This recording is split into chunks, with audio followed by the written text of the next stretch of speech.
요한계시록 서론에서부터 계속해서 이제 강조되어져 왔던 그 내용들이 바로 일곱 위인 심판, 일곱 나팔 심판, 일곱 대접 심판 등의 내용들이 어떤 시간적 순서적 역사적 사건이 아니라 사도 요한이 이렇게 본, 그러니까 하나의 큰 그림을 이쪽에서 이걸 보니까 일곱 심판이 있고 이쪽에 보니까 일곱 대접 심판이 있고 또 이렇게 보니까 일곱 나팔 심판이 있는데 그 뭐 사건을 본 순서이지 사건 자체가 역사적 시간표 안에서 일어난 순서는 아니라고 했습니다. 그래서 각 일곱 심판 안의 내용을 보면 인심판이든 나팔 심판이든 대접 심판이든 간에 그 심판들 내용을 보면 예수님의 초림과 재림 사이에 일어날 일들, 또 재림의 때에 일어날 일들을 각 심판들이 다 내포하고 있다라고 우리가 말씀을 살펴봤습니다. 무엇보다도 이 시간 역사적 사건 해석에 이게 무리수가 있는 것이 과연 그러면 각 시대마다 일어나는 일들을 어떻게 예측할 수 있는가 하는 것입니다.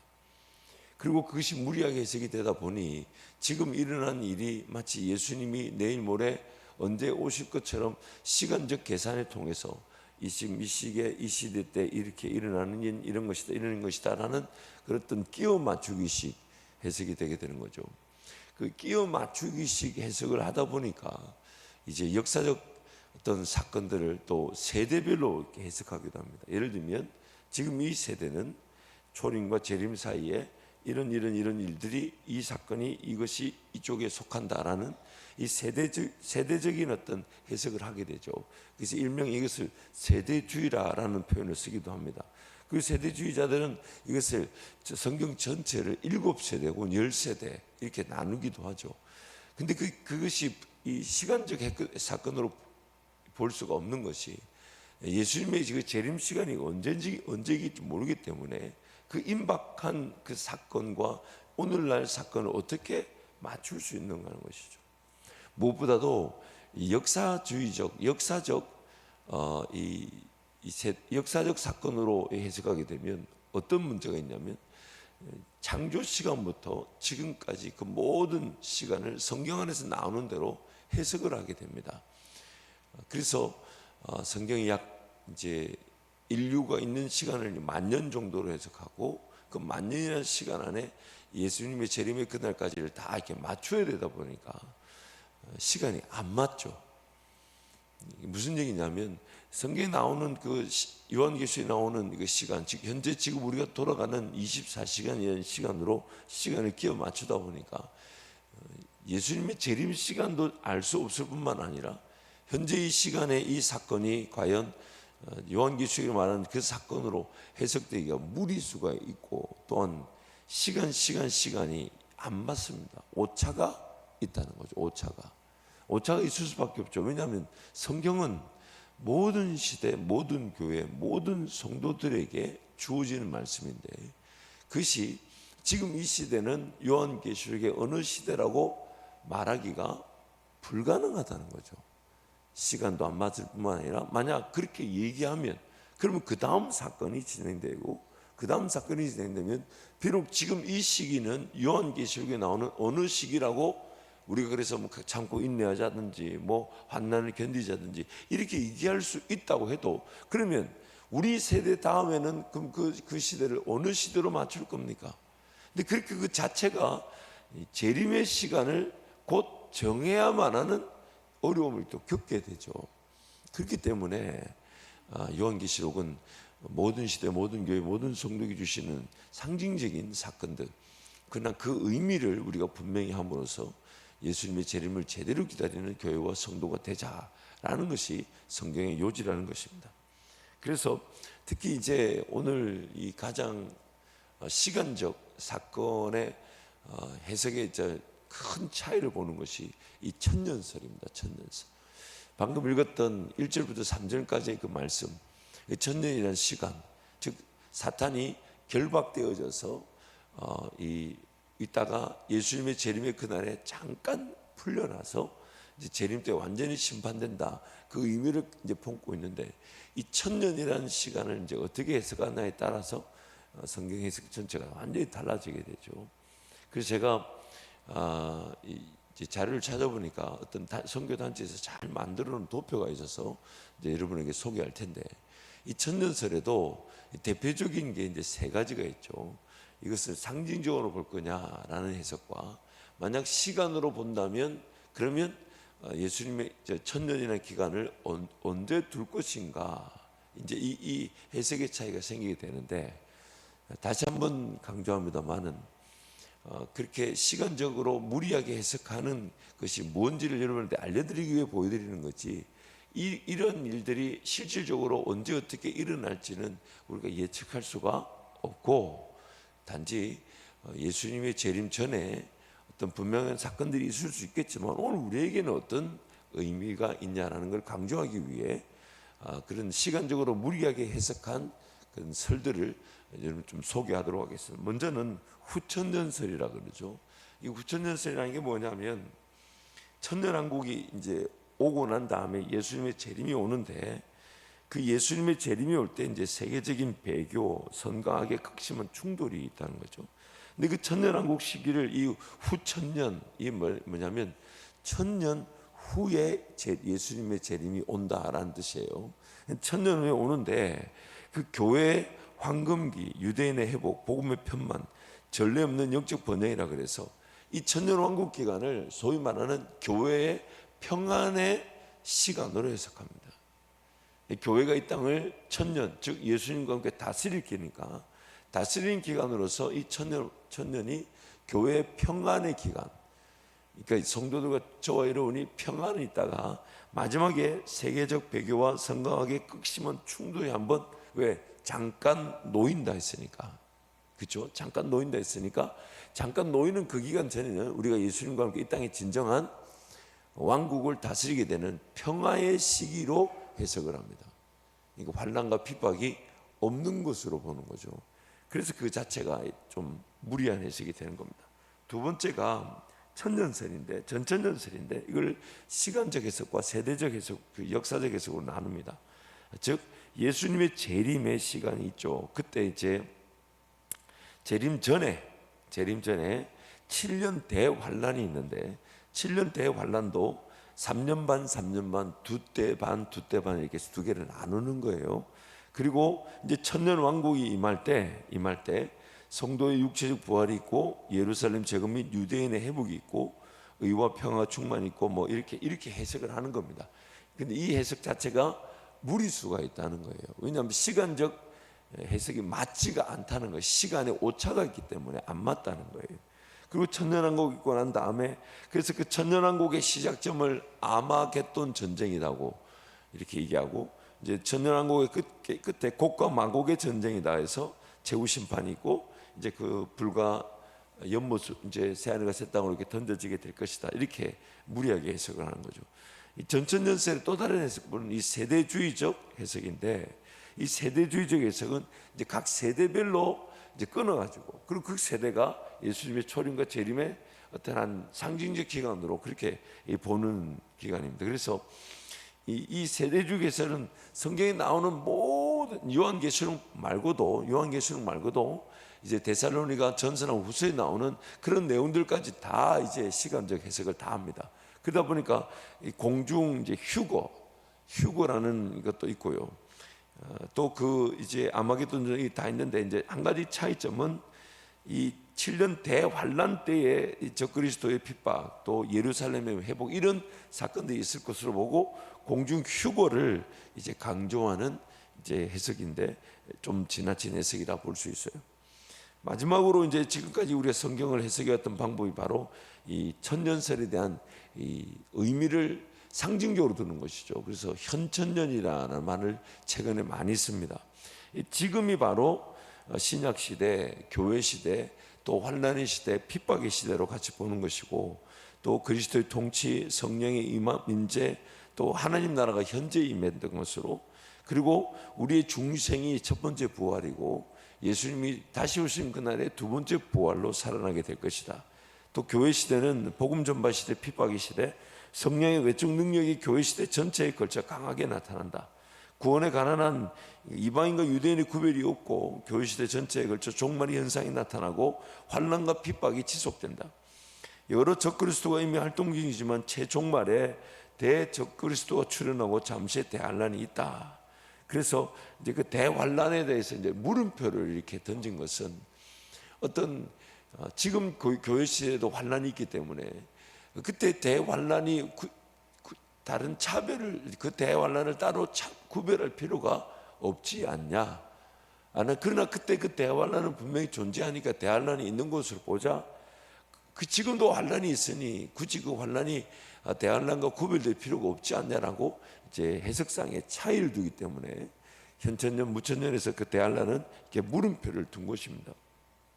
그래서 이제 그리스도의 공중 재림과 지상 재림은 동시적 사건이 되어서 새 하늘과 새 땅이 임하게 된다라고 이렇게 해석을 하는 것입니다.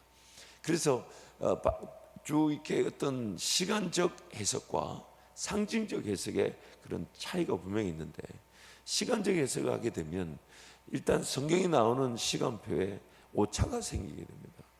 시간별 이 시간이 맞지 않게 돼요. 또한 예수님의 그 재림의 시간을 어느 정도 기약을 해야 되기 때문에 기약을 하지 않고서는 시간적 해석이 사건의 해석이 될 수가 없는 것이죠. 그렇기 때문에 성경은 상징적 해석, 즉 모든 사건이 분명한 의미가 있는데 그 의미가 오늘날 우리에게는 어떤 의미로 우리가 받아들여야 되는가라고 성경을 해석하는 것이 가장 안전하다는 것입니다. 그래서 지금 오늘 본문 읽었던 이 말씀 중에서 한 두 가지 정도로 질문을 던질 수가 있는데, 첫 번째는 상징적 의미에서 그러면 천년은 언제 시작됐는가? 예를 들면 지금 이 교회 시대, 은혜 시대, 성령 시대, 신약 시대이지만 또한 대환란의 시대이면서 또 하나님 나라가 여기저기 있다 하지 않고 너희 가운데 이미 임했다고 하신다면 그럼 천년의 시간은 언제로 보아야 되나? 상징적으로 본다면, 그래서 오늘 본문 말씀 2절 말씀 우리 함께 선포합니다. 용을 잡으니 곧 옛뱀이요 마귀요 사탄이라 잡아서 천년 동안 결박하여. 그럼 용은 언제 잡혔을까요? 용은 언제 잡혔을까요? 아직 안 잡힌 걸까요? 잡힌 걸까요?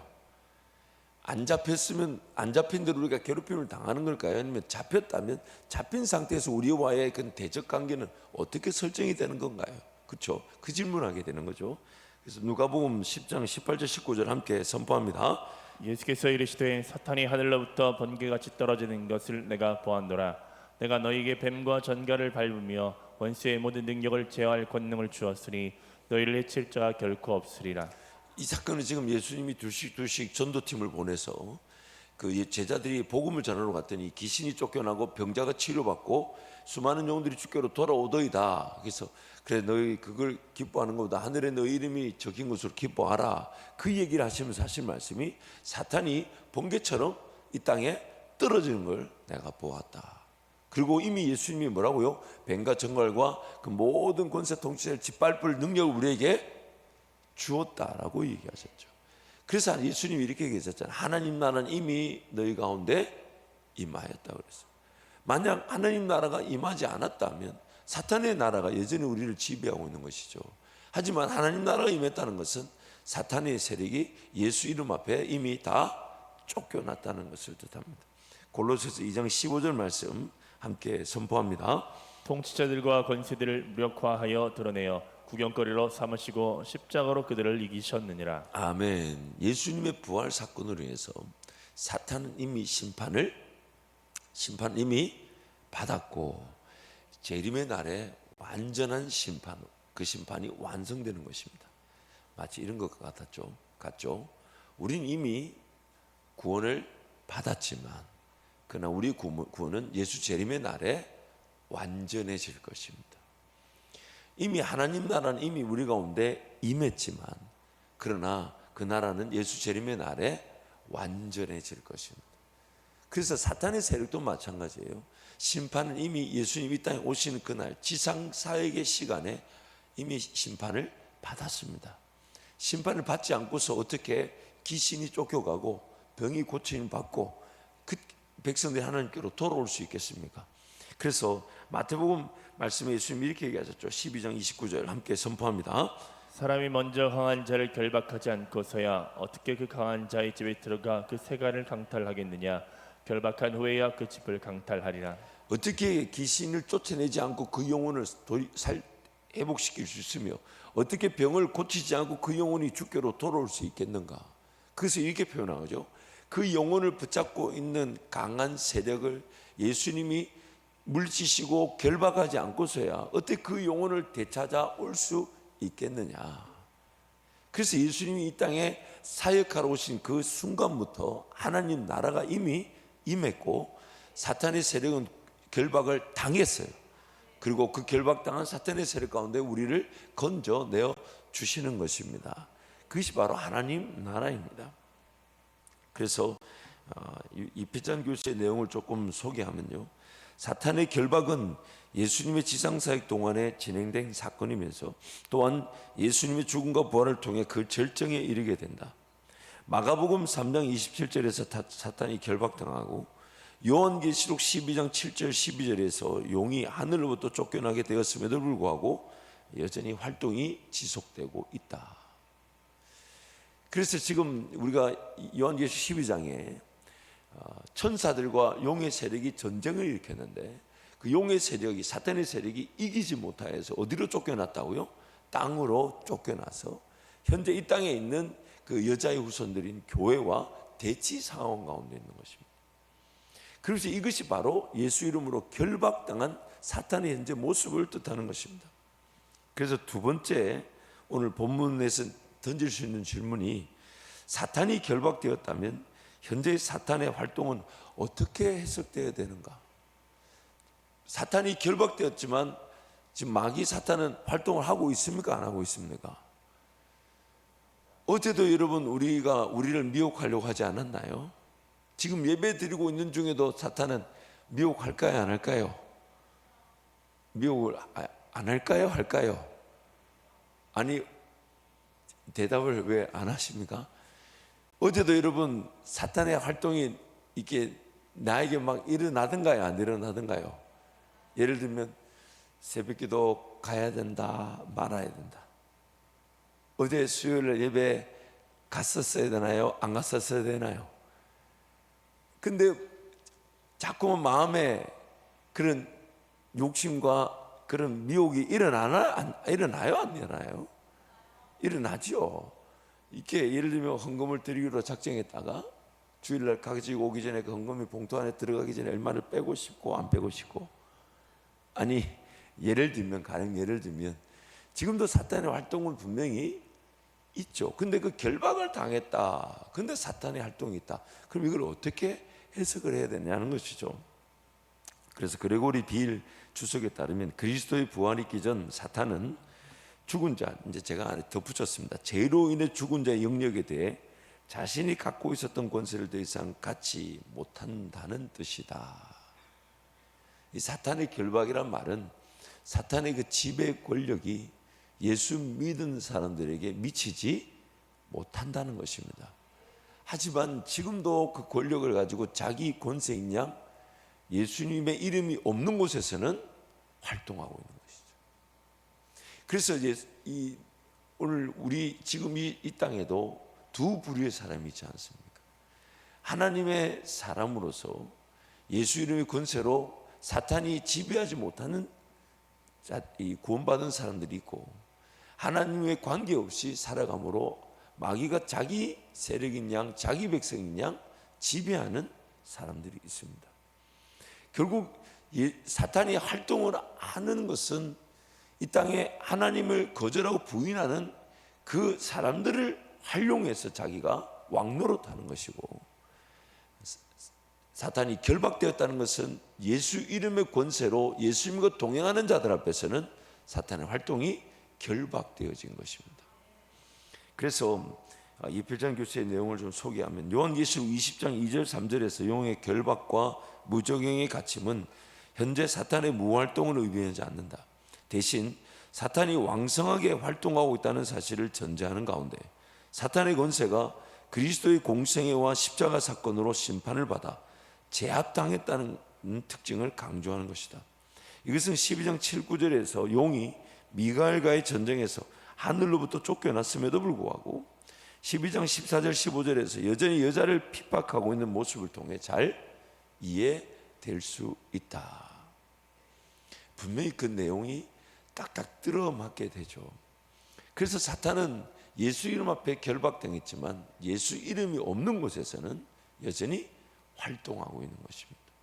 자기 세상인 양 착각하며 활동하는 것이죠. 그래서 내용을 좀 더 이어서 소개하면 사탄은 현재 이중적 성격을 가지고 있다고 말할 수 있다. 예수의 십자가에 철저하게 결박당했는가 하면 동시에 재림의 때까지 왕성하게 활동한다.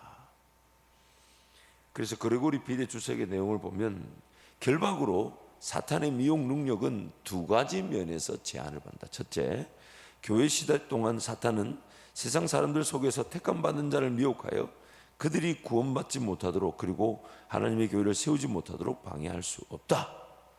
둘째, 결박의 1차 초점으로서 하나님이 정하신 시간이 될 때까지 사탄은 교회에 대한 마지막 공격을 감행하기 위해 이방 민족들을 모을 수 없다. 예수님의 말씀에 의하면 누가복음 22장 31절 32절에 예수님이 십자가에 달리시기 전에 이렇게 말씀하셨어요. 누가복음 22장 31절 32절 우리 함께 선포합니다. 시몬아 시몬아 보라 사탄이 너희를 밀가부르듯 하려고 요구하였으나 그러나 내가 너희를 위하여 내 믿음이 떨어지지 않기를 기도하였노니 너는 돌이킨 후에 내 형제를 굳게 하라. 시몬아 시몬아 사탄이 너희를 밀가부르듯 요구하였으나 할 때 너희라는 말은 시몬 베드로만 말하는 것이 아니라 예수님의 모든 제자들을 얘기합니다. 그리고 그 제자들 중에 기어이 한 사람은 사탄의 미혹에 넘어가고 말았죠. 그 넘어간 사람이 누구였습니까? 가룟 유다였습니다. 그래서 그 가룟 유다는 예수님을 팔아버렸죠. 나머지 제자들도 사실 거의 넘어가는 듯 보였습니다. 예수님의 십자가 그 고난 앞에서 죽음 앞에서 뿔뿔이 다 부인하고 도망가 버렸죠. 하지만 예수님은 그런 사탄의 미혹과 공격 그 자체를 막으셨다기보다는 그러한 것들이 있지만 그 제자들을 위해 기도하심으로 사탄이 궁극적으로 원했던 모든 제자들이 가룟 유다처럼 그렇게 사망에 이르도록 하나님을 완전히 부인하고 그렇게 죽어 사망에 처하는 것이 사탄의 궁극적인 목적이었지만 가룟 유다 외에는 부인하고 떠났을지언정 예수님의 기도로 그들은 기어이 회복되어졌습니다. 결국 사탄의 요구는 예수님의 기도로 저지당했던 것이죠. 아무런 소용이 없게 된 것이었습니다. 그러므로 오늘 지금도 오늘 우리에게 그런 사탄의 미혹이 있을 수가 있습니다. 왜냐하면 사탄은요, 누가 하나님의 끝까지 지키실 사람인지 아닌지를 사탄이 알 수 있을까요? 없을까요? 누가 하나님의 구원받은 사람인지를 사탄이 알 수 있을까요? 없을까요? 알 수 있을까요? 없을까요? 없어요. 지가 뭔데 하나님의 그 원대한 구원의 능력과 그 하나님의 사람임을 막이는 알 수 없어요. 그렇기 때문에 신앙생활하고 있는 우리를 가룟 유다가 넘어지는 것처럼 넘어질 줄 알고 계속 미혹하는 거죠. 가룟 유다가 그렇게 미혹을 받아서 예수를 팔고 그렇게 사망에 처해졌던 것처럼 그래서 지금 택한 자들도 할 수만 있다면 미혹하는 거죠. 끝까지 미혹하는 거죠. 하지만 예수님의 그 기도로 베드로와 그 제자들이 지켜진 것처럼 우리가 지켜지게 되는 것이기 때문에 사탄의 그 미혹과 공격은 아무런 열매를 거두지를 못하는 것입니다. 못하는 것입니다. 마귀는 할 수만 있다면 믿는 자들도 다 미혹해서 쓰러뜨리고 넘어뜨리려고 하죠. 그러나 우리가 그렇게 쓰러지고 넘어지는 것처럼 보여도 우리의 영혼은 예수 안에서 안전합니다. 안전합니다. 안전합니다. 마치 그 요한복음 말씀 보면 사탄이 가룟 유다를 어떻게 미혹했냐면 예수 팔 생각을 집어넣었을 때. 그런데 우리도 그 생각이 들어올까요? 안 들어올까요? 그래서 오늘 새벽에도 일어날까 안 일어날까 새벽에도 오늘 온라인으로 보고 따뜻한데 좀 누워 있다가 이런 생각이 계속 우리 육신의 욕심의 생각, 또 마귀가 그 생각을 이용하거나 집어넣기도 하죠. 근데 그 생각을 우리가 들어와서 그렇게 부인하고 도망가는 형편이 있을 수 있어도 끝까지 예수님 우리를 지키시는 것이죠. 왜냐하면 이미 예수님은 하나님 보좌 우편에서 우리를 위하여 뭐하고 계십니까? 기도하고 계시며 성령께서 내 안에서 말할 수 없는 단식으로 간구하고 계시죠. 그렇기 때문에 오늘 우리에게도 그런 가룟 유다가 당한 미혹과 같은 공격이 있을 수 있지만 우리는 끝까지 보호되어지는 것입니다. 보호되어지는 것입니다. 그 보호되어지는 것을 통해서 마귀의 공격이 아무런 열매를 거두지 못한다는 것을 우리가 예수님이 우리를 통해 드러내시게 되는 것이죠. 그래서 지금 이 사탄은 예수 이름 앞에 결박되어져 있습니다. 그러나 이 땅에 예수 이름의 권세와 관계없는 자들이 있기 때문에 마귀는 그 가운데서 자신의 세력을 지금도 지키고 있습니다. 그래서 그레고리 빌의 주석의 내용을 좀 길지만 소개하면 그리스도의 부활에서 재림까지의 기간인 1260일 곧 3년 반에 비록 물리적으로는 고난을 받을지라도 영적으로는 보호를 받는 교회는 지옥이 이겨내지 못할 천국 열쇠를 갖고 있고, 이 열쇠는 확실히 사망과 음부의 열쇠, 다윗의 열쇠, 무저갱의 열쇠와 동일한 것이 틀림없다. 이 열쇠는 모두 사망과 음부의 영역에 대한 주권을 상징하며 여기에는 영생의 문을 열고 원수의 미혹 능력의 문을 닫을 수 있는 통제권이 포함된다. 그러나 세상 끝날 때 잠깐 짐승과 사탄 자신이 하나님의 주권적 목적에 따라 민족들을 모으도록 무저갱에서 풀려날 것이다. 즉 천국 열쇠는 다름 아닌 예수 이름의 권세입니다. 그리고 예수님에 의해 그 모든 생명과 죽음의 영역에서의 결정이 이루어지게 되는 것입니다. 모든 주인으로서의 그 권리, 즉 주권이 우리 예수님께 있습니다. 그리고 예수님이 그 천국 열쇠, 즉 예수님의 권세를 예수님의 몸된 교인 성도들에게 주셨다라고 말씀하는 거예요. 우리 거는 아닙니다. 예수 이름의 권세이죠. 그리고 예수 이름의 권세를 의지할 때 사탄은 철저하게 그 세력이 무너지는데, 우리 같은 예수 이름의 권세로 그 영혼들이 주께로 돌아오기도 하지만 또 예수 이름의 권세로 미혹된 자가 쓰러지고 넘어진 것처럼 보이나 다시 일어나게 되는 것이죠. 그래서 그 예수 이름의 권세가 대적할 자들을 대적하기도 하지만 또한 쓰러지고 넘어진 병 걸리고 귀신 걸리고 또한 그런 영적 대적 세력에 미혹되어 쓰러진 자들이 회복되어지게 되는 것입니다. 그런 것이 우리에게도 있었죠. 그렇게 쓰러진 자도 있었고 넘어진 자도 있었고 실수하고 실패하고 죄를 지은 적도 있었지만 예수 이름의 권세가 다시 우리가 예수 이름 붙들고 하나님 앞에 나올 때 그 우리가 회복되어졌지 않습니까? 회복되어졌기 때문에 오늘 또 이 자리에서 하나님께 은혜를 간구하며 예배할 수 있게 되는 것이죠. 그래서 사탄이 지금도 예수님의 제자들을 미혹하고 있습니다. 저와 여러분들을 미혹하고 있습니다. 요한계시록 12장에서 말하는 그 하늘에서 있을 곳이 없어 패하여 쫓겨는 용과 그 세력들이 지금 이 땅에서 여자의 후손 즉 교회와 대치하고 있습니다. 그 지금도 사탄은 자신들이 이길 것처럼 착각하고, 그래서 이 사탄은 거짓의 아비라 그러죠. 가장 대표적으로 거짓의 아비란 말은 자기 스스로가 자기에게 미혹당하고 속고 있는 것입니다. 하나님을 대적해서 영원히 이길 것처럼, 또 그 신앙생활을 하고 있지만 신앙생활하고 있는 중에 가룟 유다 같은 자들이 있으니까 그 신앙생활하고 있는 우리에게 끝까지 예수팔 생각을 집어넣듯이 그렇게 공격하고 있는 것이죠. 그래서 이 사탄의 어떤 이 현재 위치 모습을 성경이 가장 잘 보여주고 있는 말씀이 있습니다. 그게 뭐냐면 베드로전서 5장 6절에서 9절 말씀인데 우리 함께 넉절 선포합니다. 그러므로 하나님의 능하신 손 아래서 겸손하라. 때가 되면 너희를 높이시리라. 너희 염려를 다 주께 맡기라. 이는 그가 너희를 돌보심이라.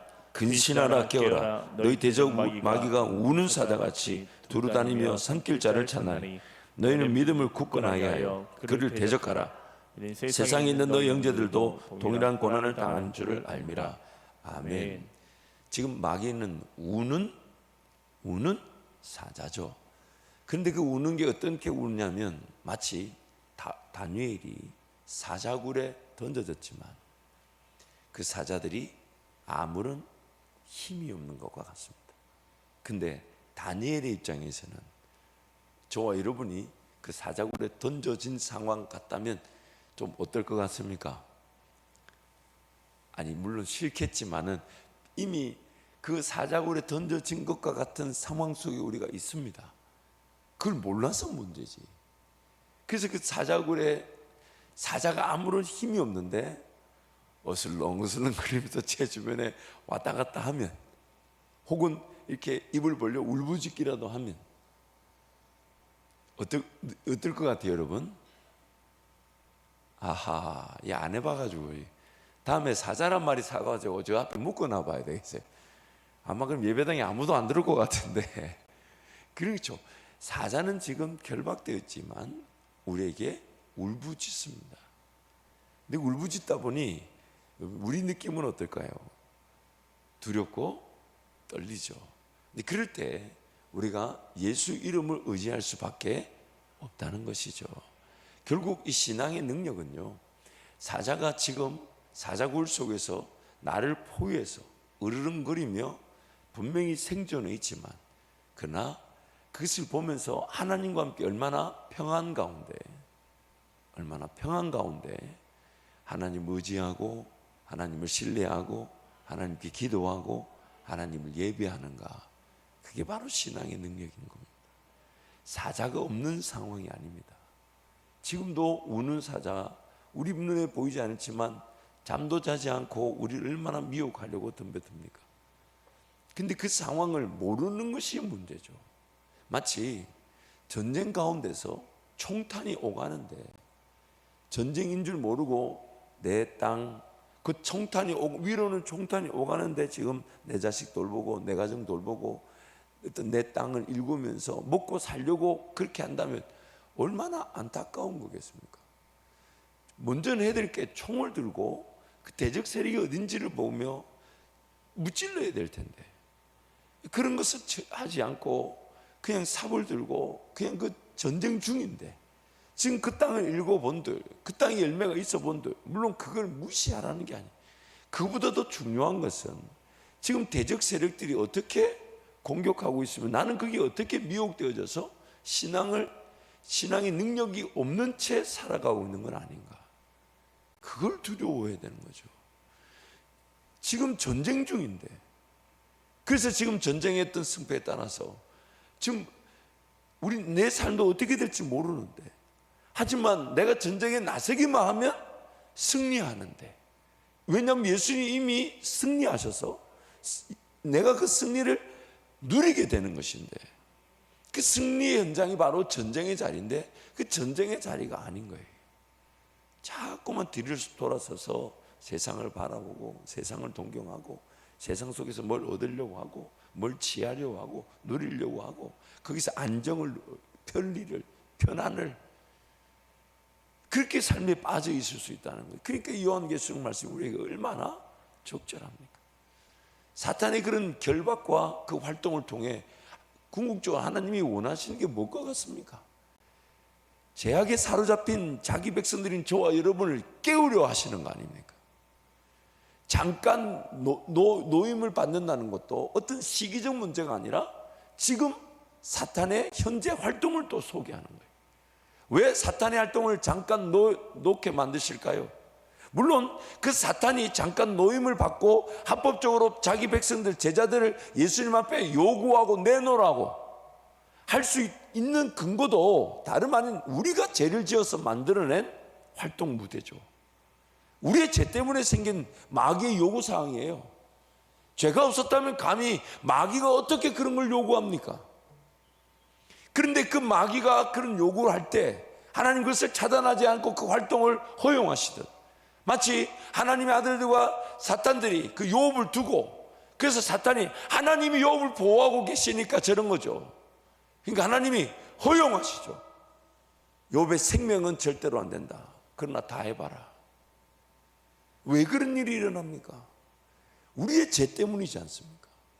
우리의 죄로 말미암아 타락하여 마귀가 그렇게 합법적으로 활동할 수 있게 된 거 아닙니까? 근데 하나님이 하나님의 절대 주권 속에 그런 마귀의 일하심도 허락하거나 허용하실 때가 있다는 겁니다. 잠깐 노임을 받듯 그렇게 마귀가 활동한다는 겁니다. 왜요? 궁극적으로 우리는 그리스도의 사랑에서 끊어지지 않는데 왜일까요? 왜일까요? 잠자는 나를 깨우시기 위함이에요.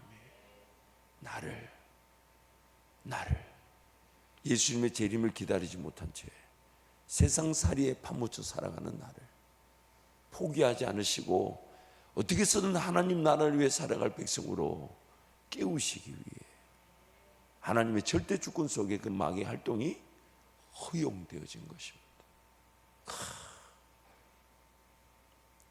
마귀가 그런 활동을 하게 된 분명한 근거는 오늘 우리의 죄 때문이나 하나님은 그것을 통해 예수님의 재림의 그날까지 교회와 성도들을 흔들어 깨우시는 것. 흔들어 깨우시는 것.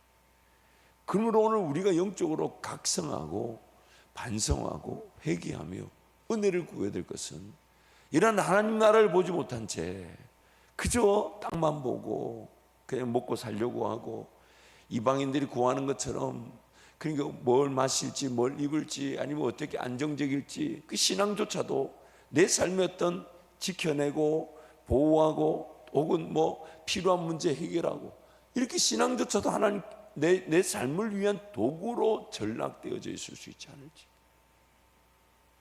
정말 우리는 오늘이라도 예수님 오심을 바라지만은 오늘 남겨두신다면 이건 내가 사는 것이 아닌 예수가 사는 것입니다. 예수가 산다는 것은 나의 삶이 내 삶을 돌보고 내 자식, 내 가정을 돌보기 위한 것이 아닌 왕같은 제사장으로 예수님의 그 중보기도와 성령님의 기도처럼 나도 그렇게 기도하며 예수 이름의 권세를 가지고 이 땅에 정말 묶여있는 자들, 억울한 자들, 갇혀있는 자들, 가난한 자들 그들을 위해 중보하며 기도함으로써 예수님 위해서 그들을 그 귀신을 쫓아내어 주시고 그 병을 고쳐내어 주시고 그 영혼들을 회복시켜 주시는 그 일에 나부터 증인되고 나부터 예수와 함께 동행하는 것. 어린 양 대신 예수님이 어디로 인도하든지 간에 따라다니는 자들. 어린 양 대신 예수님이 어디로 인도하든지 간에 따라가는 자들. 사랑하는 성도 여러분, 오늘 우리는 예수 그 품 안에 안전합니다. 그러나 예수님은 오늘 우리가 예수님 그분과 함께 어디든지 예수님이 가시는 길을 따라가길 원하는 그 목적에서 목자가 되어주시는데 우리는 자꾸만 어딘가 안주하려고 하고 안전을 추구하고 안정을 취하려고 하고 그냥 세상에서 그냥 하나님이 날 지키시니까 근데 그 지키신 목적이 뭐며 살리신 목적이 뭐며 오늘 또 나를 이끌어 가시는 곳은 어딜까요? 그것에 관심이 없이 살아가는 우리를 흔들어 깨우기를 원하시는 것이죠. 그래서 오늘 이 요한계시록 말씀을 통해 다시금 예수님만 바라보고 예수님 의지하며 삶을 이겨낼 뿐만 아니라 어린 대신 예수께서 어디로 우리를 인도하시든 그 예수님을 따라 왕같은 제사장이요 거룩한 나라요 하나님의 소유된 백성으로 사라지는 인생이 되기를 축복합니다. 우리 함께 찬양하겠습니다.